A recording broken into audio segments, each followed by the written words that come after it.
All right. Hello, everyone, and welcome to the topic that we're talking about today in human design. We're talking about your mind center. Jen and I always go live at 3 o'clock on Monday afternoon, 3 o'clock Eastern, because we want to share with you all about the different energy centers and how you can best utilize them to be your most nurtured, beautiful self every single day. Hello there, friend. Thank you for joining us. So Jen should be joining us, but she's not here yet. There she is. Oh, hi everyone. Awesome. So this is a really great conversation. So make sure you're tuning in because we're talking about our Ajna, whether you have a defined or open center here in your mind and human design. But also what Jen's going to be talking a lot about today is what's going on astrologically that is going to maybe be bringing some things up for you alongside some human design gates that are in transit this week. So this is going to be a juicy topic today.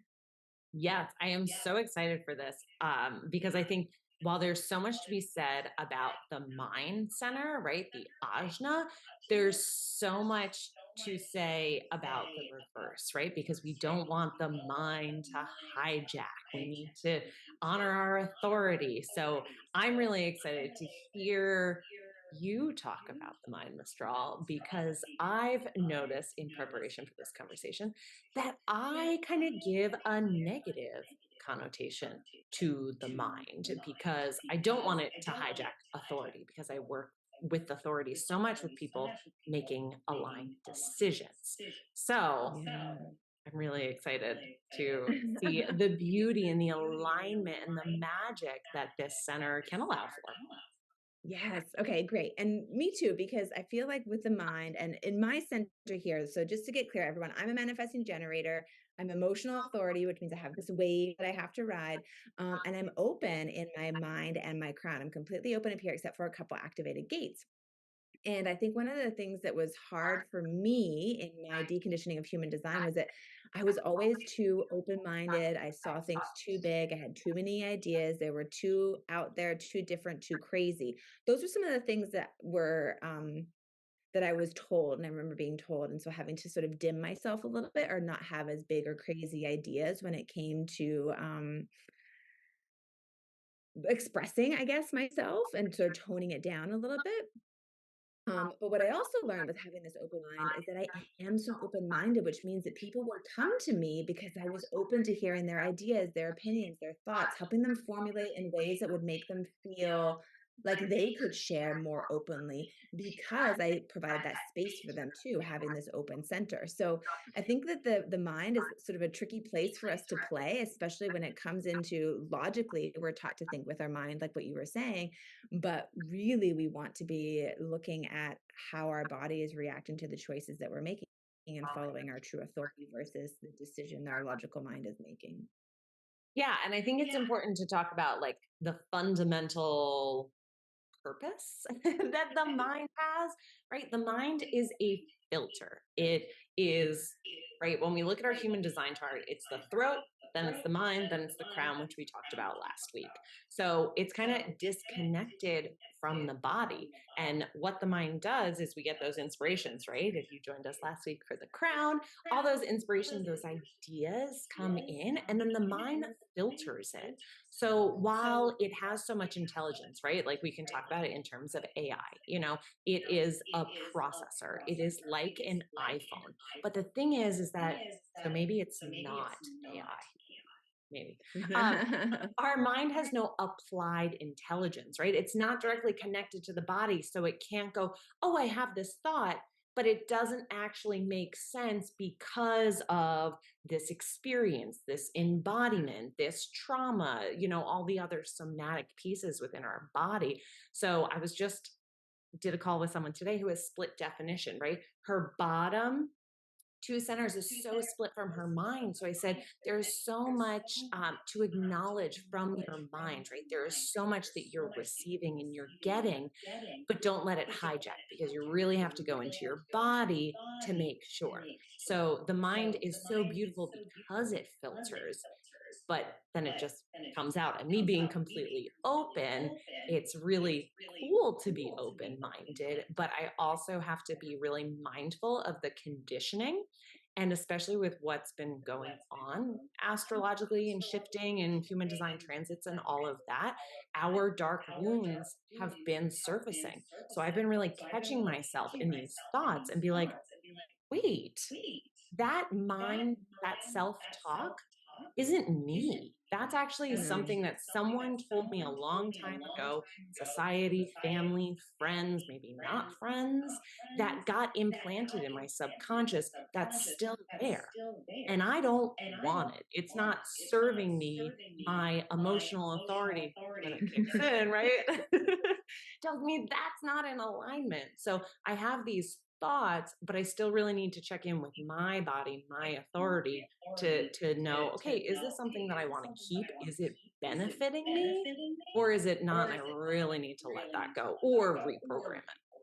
Yeah, exactly. And I think I love the way you talked about this mind being a filter, right? It is kind of like it processes, right? It processes this information that we can then get to use our throat to communicate out into the world what we're trying to say. And so, our mind sort of can perceive and see and hear and feel into the outside world, but we have to be able to filter that through into what is our truth and what we actually want to speak. And like you were saying, those of us with this emotional wave, we have to allow that to sort of come through before we can make that decision. And that's where the logical mind, we're put in these situations where it's like make a decision now, or in the next 5 minutes, or in the next 20 minutes.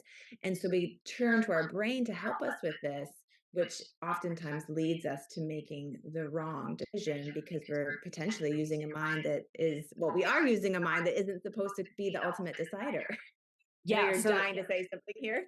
I am because I haven't really like outwardly talked about this, honestly, because it makes me so mad. And that's why I know that it's something, that I need to bring out. Someone had shared a reel a long time ago of this guy talking about decision making. And he said, your emotions, you can't take your emotions into consideration. You need to think logically about this. And I started fuming because I was like, that's completely backwards. No, you need to take account of your emotions, especially if you're emotional authority. But even still, if you're not, because it's within your body that will guide you. And if you sit there and think about it logically, it's not going to happen. So to see that and see how big it got, right? There were so many followers, so many people were commenting about this. Um, and it just felt honestly so wrong to me. And I want to share something that happened with me this morning. Because I feel like it really encapsulates this.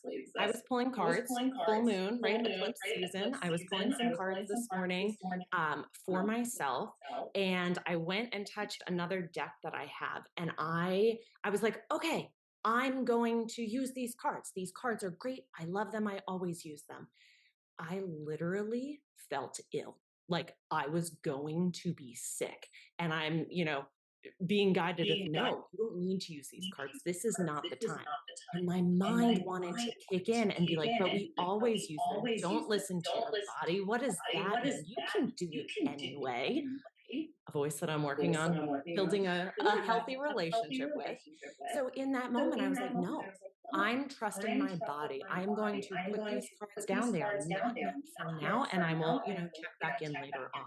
And instantly, as soon as I put them down and, redirected, that entire sickness within my body was completely gone because I was back in alignment. That's amazing. So you tuned into your body and what was actually sending the message through. And that's hard to do when we haven't done that before because we don't know what that feeling is. Now, obviously feeling sick is pretty prominent and it's a pretty clear sign that you were meant to use that deck. But you might not have, had you not been thinking in that way, you might not have associated that immediate reaction with your actions of what you were actually doing, which I find so interesting that you've given yourself the time to actually process that, to be able to do that, which is huge. Right. And my mind so easily can kick in and answer and can guide me. But yeah, it's the level of awareness. And that's what I've learned over the years is I've developed this really heightened level of self-awareness. And it's something that we need. So if anyone watching live on the replay is like, I don't know what my body's telling me, You got to build the body awareness and really be aware of what's going on because our mind is so powerful. Like this is a pretty small center, five, six gates, 6 gates, yep. 6 gates, but powerful Yeah, and gates. I wanted to I'm glad you touched on that because I was just looking at the gates and sort of thinking like the 6 gates that are there, 1, that's a lot of gates, right? Little sort of triangle. But 2, 3 of them connect to the mind and 3 of them connect to the throat. So it's this filter, right, from the mind to the head to the throat. And this is all about like each gate has sort of a different thing that it does, but it really is about like opinion and solutions and ideas and rationalization and insight and realizing. So they're kind of big, powerful gates that can give you a lot of information. Um, and last week we talked about the crown. And so if anyone has gate 4 activated, which it connects, I believe, up to the top to 63, I think that's right. Let me just double check. Because I was looking at this morning. Yes. And gate 63 right now is actually in transit with sort of the planets and everything that's going on right now.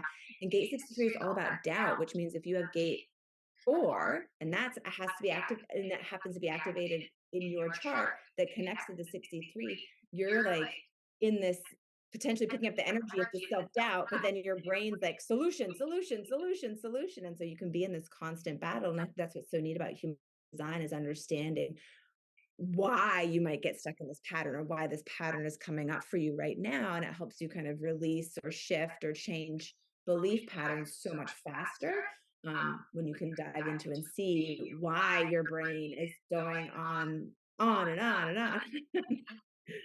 Yeah, and for those who do have a defined mind, so if that second center is colored in on your human design chart, what that means is your mind works in a fixed, reliable way. So, in a way, Mm. it can be a superpower for you, but especially being a therapist for 10 years, working on the mind, there's so much conditioning that can still come into a defined mind. And that's where it gets really tricky because your conditioning comes becomes your reliable way of processing, which can just continually throw you out of alignment because of that conditioning. So I really feel like this center is like underrated.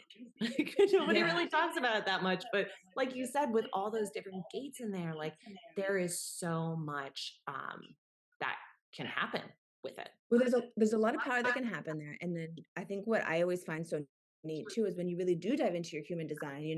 My sun gate is gate 11, and that is in the mind. So I have this undefined mind, but a big part of my personality and who I am is made up by this like gate 11, which is in my subconscious, but it is my sun gate. And so it's what I'm here to do, right? It's my a part of my purpose. And this which made a lot of sense to me because gate 11 is the gate of ideas. And so I do have a lot of ideas and have to obviously, like we were talking about before, filter them down through into what the message I actually speak. But depending on what areas you have activated, these could be really important parts of your design that you want to bring back into just showing up in your energy and understanding how your personality and how you shine your light bright, right? And so for me, one of those things, like I was saying before, with this undefined mind and being open minded, because of all the ideas that I got, a lot of my when I was younger was getting shut down because my ideas were too big, too uncomprehendable, or too out of whack for other people to believe in. And when you constantly get that, no, no, no, too big, too this, too that, you tend to shut that down. Right. And so it is an interesting way to look and see, okay, what's holding me back? Why do I feel stuck? Oftentimes it's from conditioning of something that you truly are passionate about or truly want to be a part of in your life. And you have held back on that for some reason. Yeah, I also have gate 11. I'm so glad you brought this one Ah, up. Mine is conscious and unconscious. So, for anybody who has worked with me before, you know that when your gates are conscious and unconscious, this is somewhere that we're going to look, right? We need to do some coaching around this because this is going to be a challenge for you to shift the energy, most likely, depending on the placements when it's conscious and unconscious. So, similar to you, Mistral, but in a projector way, right? I have all these ideas, 5 line. I have solutions to your problems. I can generate all these ideas and help you find a way out, especially with my out of the box thinking. But when I would start sharing these ideas with people, they would just look at me. And granted, this is not the Genius to Freak channel. If you have that 4324 channel, Yep. right? 4323 23, 23. Yep. channel, that's a little different. But I was offering these ideas and people were like, whoa, I didn't ask for your thoughts. I don't want to hear you. I know the answer, right? I know best. I don't need you. So that it furthered my projector wounding, right? I'm not being recognized for my ideas. And within the whole context of my chart, like that's something that I'm here to do, right? Offer these ideas to people who want them to make improvements more so in the personal sense. So it's really interesting for me to look at this gate and see how, when I'm not recognized, when there is not an invitation to share these beautiful, wonderful, life changing ideas, they're going to fall flat. They're going to fall on deaf ears, or I will be met with bitterness. So that's how it tends to work for me.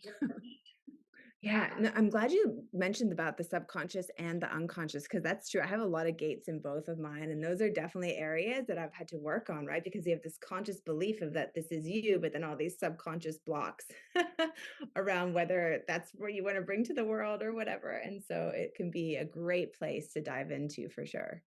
Yeah, there's so much here.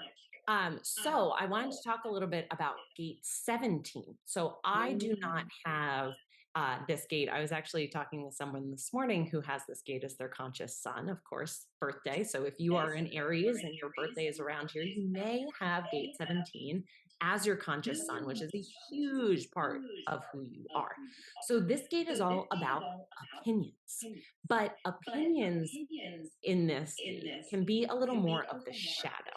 So if you don't have this gate like myself, the sun is transiting gate 17. So you do have this energy right now for a couple more days. So you might be feeling really opinionated. The gift here is farsightedness. So if, especially with eclipse season, right? Like if you're thinking a little bit ahead, especially before retrograde comes, maybe you're utilizing that gift of farsightedness, which might really be helping you and aiding you. So over these next couple of days, I have just a couple of questions to share in terms of pondering this. If you're journaling, if you're, really feeling this energy about opinions but not sure what to do with it, you can check in these with these questions. Feel free to pause the replay, write them out, take your time with them. But these four questions include: are you attached to your opinions? Right? What is your attachment relationship with opinions? Do you ever find yourself trapped in black and white thinking? Right? Sometimes opinions are black and white. Number three, in what ways do you benefit when you believe that you are right and others are wrong? And then the last question: what if you let go of the idea that opinions are either right or wrong? Right? Kind of using that farsightedness. So I would love to know if you have any thoughts on that. What is your relationship to opinions, whether you do have this gate fixed and active in your chart, or if not, and you're really feeling this and really being called to check in with your relationship with this gate 17. Oh, I actually love that, and I was, like, smiling when you're like, because I do not have that gate activated. I have 47 and 11, but it's funny, I get really triggered when I meet somebody who's opinionated and can't see other opinions. I get so frustrated, and that's something because I'm so open-minded and I can see from so many different perspectives. I sometimes don't have the patience for somebody who can't be as open-minded as myself, right? I have to remind myself these are actual traits. Some of it can be conditioning, but some of it are actual traits of like this is their strengths and they deserve to be opinionated in certain areas. And that's my own trigger that I have to deal with. So I love this. I get these questions from Christy Ingy. I just absolutely Mm, love her contemplations on transits. So for us, where gate 17 is undefined in our charts, we need to consider the wisdom we've gained about using well formed opinions to find logical solutions, and how that wisdom empowers the purpose of our own conscious sun, which I feel like we already kind of touched on. So I just Yeah. love That's so that, interesting.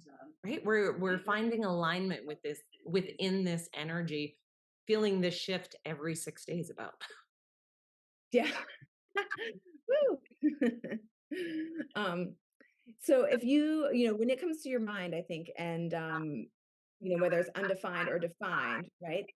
It's interesting to just look at the gates and see what each of those gates mean, and look at your chart and see which ones are lit up to see where your strengths lie and where maybe you need to work on some different things. And then when it comes to business, I just did a post this morning that talks a little bit about some different advice based on whether you have an open or a defined ajna.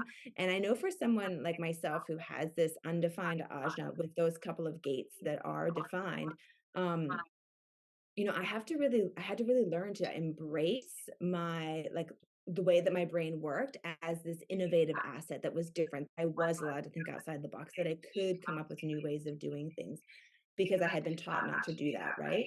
And I also found that um, when I surround myself with other people who are like-minded like myself, like when you and I do these lives and there's other people that I do other things with, that really allows me to think even bigger and to give myself permission, right, to think bigger and to be bigger and to do bigger. So that's really important, I think. And then also, um, allowing ourselves to pivot a little bit. One of the comments I put in here of the undefined ajna is leaving room for your message to evolve over time, because we grow and we shift and we take on new information.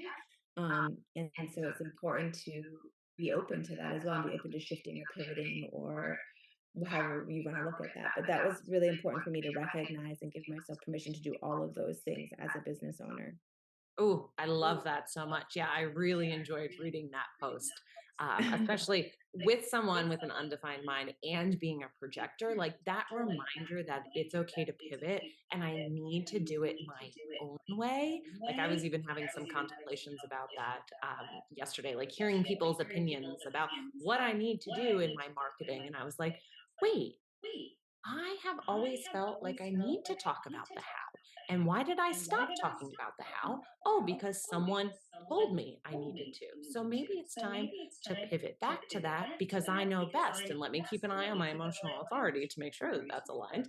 But like, Yeah. it was just the reminder that I really need to come back to what's important to me. And I feel like our mind, when it comes to business, is like we really need to use it. It's really powerful. Like it is that processor that we need, right? Where would we be without our computer processors? Right. Like, we'd be lost. So the same kind of is to say with life as a human, like we need our processors and we need to make sure that it doesn't have viruses, right? So Right. I really love the analogy of um think of our brains like a computer, a phone, a processor, because they work similarly. Yeah, which is important to shut all the tabs at nighttime and close down for full rest too. Don't Yeah. forget that. Yes. Yes. You have permission. I feel like we can use all the metaphors now. So for anybody Yeah. watching, if you have a good mind, phone, processor metaphor, I would absolutely love to hear it. Yeah, totally, absolutely. And then just remember to drop below whether you have a defined or undefined ajna or mind, and let us know what gates are activated so we can help support you if you're feeling something right now, like with gate 17 being so activated right now. Let us help support you, like get through that, and what we can help you shift, because that's what it's all about, right? It's about looking at this, analyzing it. Is it a belief that's yours, and shifting it so that we can feel out our fullest potential at all times. Yes. I love it. Awesome. Well, stay tuned. We go live every Monday at 3 o'clock Eastern. Next week, we're going to be talking about the throat, which is such a powerful center. This is our center of manifestation. So be sure to check back in with us. We try to share and post and send out emails. And so, in some way, stay connected with us so to be tuned in to learn more about your human design. Anything else you want to add, Jen, before we head off for the day? No, that was really everything on my mind. Ha, good fun. Awesome. Well, we'll see you next week, and drop any questions you have below. We're happy to support you.